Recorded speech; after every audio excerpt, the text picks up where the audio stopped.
అండి, welcome to SLC collection. మనం ఇవాళ చూస్తున్నాము ఫ్యాన్సీ పట్టు లైట్ వెయిట్లో ఉంది. ఇది వచ్చేసి green with big border red అండి. సో మనం ఓవరాల్ శారీ ఒకసారి లుక్ వేసేసుకున్నాం. పళ్ళు చూద్దామండి. మనకు పళ్ళు అయితే ఇలా వస్తుంది. దిస్ ఇస్ పళ్ళు అండ్ ఇది వచ్చేసి బ్లౌజ్ అండి. ఇది బ్లౌజ్.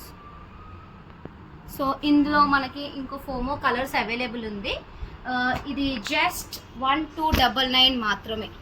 సో ఇందులో ఉన్న కలర్స్ చూపిద్దాము. Golden with lavender, golden with green border అండి, golden with blue and evergreen colour, golden with pink. So order పెట్టుకోవాలంటే ఆన్లైన్లో కింద ఉన్న నెంబర్కి కాల్ చేయండి, లేకపోతే స్టోర్ విజిట్ చేయండి.